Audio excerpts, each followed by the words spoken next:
सभी का बहुत बहुत स्वागत है हमारे इस बहुत छोटे से प्यारे से मंच पर जिसका नाम है ध्यान पर। और यहाँ पर हमारे साथ एक कहानियों का सिलसिला शुरू हुआ है। हमारे शब्दों में कितनी पावर है, कितनी वाइब्रेशंस है, और वही वाइब्रेशन और वही पावर जब हम अपने वाणी के साथ जोड़ देते हैं तो उसका प्रभाव दूसरों पर कैसे पड़ता है, ये हम समझने लगे हैं।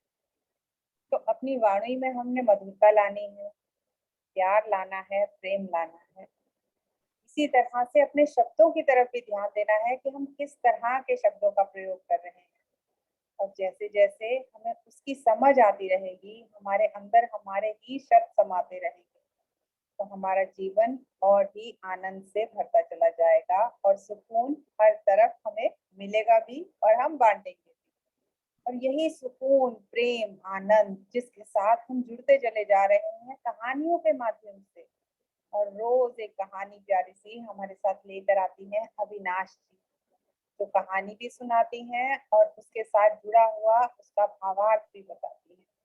तो अविनाश जी, आपका बहुत बहुत स्वागत है कि आए और आज कहानियों के सिलसिले को आगे बढ़ाएं।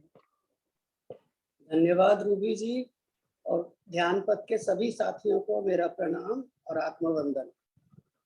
आज एक कहानी छोटी सी लेके आई हूँ, सभी इसका आनंद लीजिए। एक बार एक सेठ जी कहीं अपने गांव से बाहर गए होते हैं, शहर से वापस बस से आते हैं, तो बस से उतरने के बाद वो चारों तरफ नजर दौड़ाते हैं, कहीं कोई मजदूर मिल जाए तो जिससे मैं अपना सामान उठवा के अपने घर तक जा सकूं। उन्हें दूर एक मजदूर खड़ा मिलता है, उसको आवाज मारते हैं, वो आता है, कहते हैं फलानी जगह जाना है, चलोगे? कहता हाँ सेठ जी जरूर चलूंगा। कितने पैसे लोगे? कहता है जो आपकी इच्छा हो वो दे देना, पर एक शर्त है मेरी। कहता है हाँ बताओ क्या शर्त है? या तो सारे रास्ते आप कुछ सुनाओगे और मैं सुनूंगा, या मैं कुछ सुनाऊंगा और आप सुनोगे। तो कहता है भाग यहाँ से, फालतू टाइम नहीं है मेरे पास। उसको भगा दिया। देखा, देखते रहे 10-15 मिनट निकल गए, कहीं कोई मजदूर मिला ही नहीं। आज तो वैसे ही सेठ जी के साथ हो गया जैसे राम जी ने जब सरयू नदी पार करनी थी, तो सिवाय निषाद के केवट के नाव के कोई और नाव ही नहीं थी, और निषाद की शर्त राम जी को माननी पड़ी थी कि अपने चरण धुलवाने पड़े थे। आखिर हार के सेठ जी ने सोचा चलो इसी को बुलाऊं, अब कोई नजर नहीं आ रहा, तो उसको फिर आवाज मारी। वो आया दौड़ा दौड़ा, हाँ जी सेठ जी, तैयार हैं आप मेरी कहानी सुनने को या कुछ सुनाने को? कहता है हाँ हाँ तैयार हूँ, चल उठा सामान। वो सामान उठाता है। सेठ जी का घर कोई 500-600 किलोमीटर ही दूर होता है, 500-600 मीटर दूर होता है। वो सेठ जी के साथ चल पड़ता है। कहता है हाँ बताओ, अब आप सुनाओगे या मैं सुनाऊं? कहता है तू ही सुना। वो बोलता रहता है, सेठ जी अपना आराम से मस्त होकर चलते रहते हैं। थोड़ी देर में घर आ जाता है, वहां वो सामान रखता है, जो सेठ जी पैसे देते हैं वो अपनी जेब में डालता है और उनसे पूछता है कि आपने मेरी बात सुनी? कहता है मैं तो अपना काम पूरा करना था, मैं तो तभी सोच लिया था, मैंने तेरी बात सुननी ही नहीं है। कहता है सेठ जी आप अपने जीवन की बहुत बड़ी गलती कर बैठे आज। कहता है फालतू के ना मेरे को बोलने की कोई जरूरत नहीं, जा तेरा काम हो गया, तुझे पैसे मिल गए। कहता है सेठ जी मैं फिर कह रहा हूँ, कल शाम को 7 बजे आपकी मौत हो जाएगी, आप अभी भी मेरी बात को ध्यान से सुन लीजिए, आपके लिए बहुत अच्छी रहेगी। वो कहता है मैंने कोई नहीं सुनने कुछ भी। कहता है सेठ जी मेरी बात मान लीजिए, मेरी बात को ध्यान से सुन लीजिए।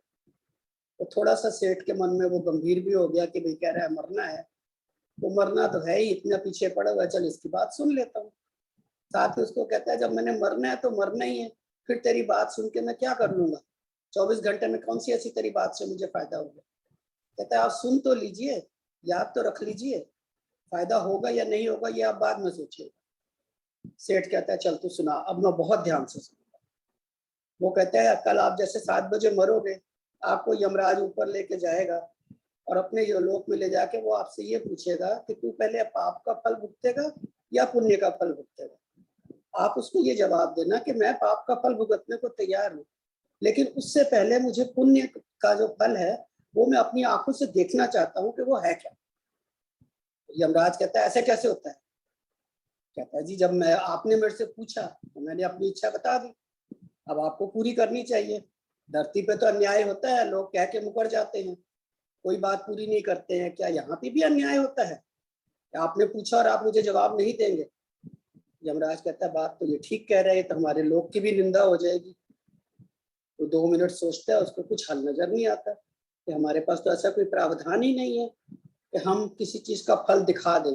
हम तो फल भुगतवाते हैं, चाहे वो पाप का भुगते चाहे पुण्य का भुगते। पहले उसको लेके फिर वो ब्रह्मा जी के पास जाता है, जाके ब्रह्मा जी को बताता है कि ऐसे ऐसे ये आत्मा आई है और ये इसकी बात है, मुझे इसका कोई हल नजर नहीं आया, मैं अब आपके पास आ गया हूँ। ब्रह्मा जी भी अपनी कानूनी किताब निकालते हैं, सारे पन्ने पलटने शुरू करते हैं। धीरे धीरे धीरे उनको कोई धारा उपधारा कोई धारा नहीं मिलती कि जिससे पता लगे कि इसकी मांग को हम कैसे पूरा कर सकते हैं। ब्रह्मा जी ने निराश होकर किताब बंद की और कहते हैं चलिए यमराज, इसको अब हम विष्णु जी के पास ही लेकर चलते हैं। तीनों वहां पहुंचते हैं, विष्णु जी को जाके वो बताते हैं ब्रह्मा जी की भाई ये बात हुई है। तो यमराज मेरे पास लेके आया, मैंने अपनी किताब देख ली, मुझे भाई कोई ऐसा मिला नहीं कि मैं इसकी बात पूरी कर सकूं। विष्णु जी मुस्कुराया, कहते जाइए आप दोनों यमराज जी को ब्रह्मा जी को बोलते हैं, जाइए आप लोग अपना लोग देखिए, कामकाज देखिए, इसको मैं देखता हूँ। सेठ को बोलते हैं हाँ बोल सेठ, अब तू क्या कह रहा था, क्या चाहता है, क्या तेरी मांग है? कहता है कब से, तो जब से यहाँ आया हूँ एक ही बात तो चिल्ला रहा हूँ। आप लोगों ने पूछा कि मेरी क्या इच्छा है, पाप भुगतूंगा कि पुण्य भुगतूंगा। पहले मैंने कह दिया पाप भुगतने को तैयार हूँ, पर मुझे पुण्य का फल क्या है वो मुझे आंखों से दिखा दो। यही तो मैं कह रहा हूँ इतनी देर से। विष्णु जी मुस्कुराओ थे, कहते हैं धन्य है वो तेरा सतगुरु मजदूर जो आखिरी वक्त में तेरी जिंदगी सुधार गया, तेरे जीवन का तुझे सबसे बड़ा पुण्य दे गया। अरे बेवकूफ, इससे बड़ा पुण्य तेरे लिए क्या होगा कि तू बिना कोई फल भुगते मेरे सामने खड़ा है, मेरे दर्शन कर रहा है, और इस मेरे दर्शन से पुण्य का जो तेरी बात थी वो तो पूरी हुई, साथ ही साथ तेरे पापों का सहारा जो फल था वो भस्मीभूत हो गया। अब तेरे लिए कोई पाप नहीं बचा, कोई पाप का फल नहीं बचा। इससे बड़ा पुण्य का फल तेरे लिए और क्या हो सकता है? तो तूने उसकी बात ध्यान से सुन के अपना अगला जन्म भी सुधार लिया। उसने प्रणाम किया सेठ ने, और मान गया कि वाकई मजदूर ने मेरे लिए बहुत ही अच्छा किया। इससे अब हमें क्या शिक्षा मिलती है? हमें गाहे बगाहे जाने अनजाने बचपन से ही हमारे माँ बाप, हमारे गुरु, शिक्षक और कोई भी आसपास में बड़ा या छोटा कभी ना कभी कोई ना कोई बात बोलता है, और बाद में जब हम नहीं सुनते ध्यान से तो वो हमें कहता भी है कि इस बात को ध्यान से सुन लो, जीवन में कभी ना कभी काम आएगी। बड़ों की बोली हुई या समझदारों की बोली हुई, संतों की बोली वाणी को ध्यान से सुनना चाहिए और समझना चाहिए। तो अगर हम भी इस तरह अपने बुजुर्गों की वाणी या किसी की भी इस बात को ध्यान से सुन लें, उसको याद कर लें, तो जीवन में कभी ना कभी कहीं ना कहीं ऐसी कोई घड़ी आती है कि वो बात जो है हमारे लिए जो है बहुत बड़ा फल बन जाती है, बहुत बड़ी हमें सीख दे जाती है, हमें उस मुसीबत से बचा भी जाती है कई बार। तो बड़ों की बात को, किसी की सीख को सुन लेना चाहिए, मान लेना चाहिए। धन्यवाद।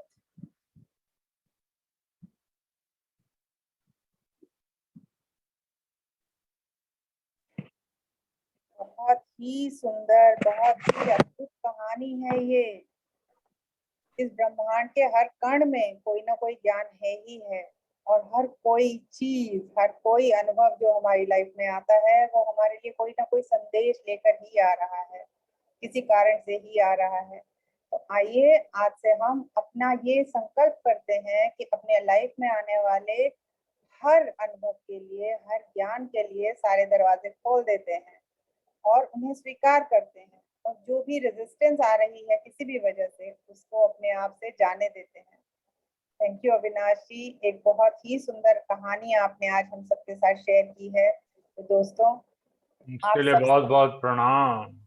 आप सबसे भी रिक्वेस्ट है कि अगर आपके पास कोई ऐसी कहानियां हैं जो आप सबके साथ शेयर करना चाहते हैं तो इस मंच पर आपका स्वागत है। हमें कांटेक्ट कीजिए, नीचे दिया गया जो व्हाट्सएप का ग्रुप है उसको आप अपना ही ग्रुप समझकर उसको ज्वाइन कीजिए, आपका स्वागत है। So thank you so much.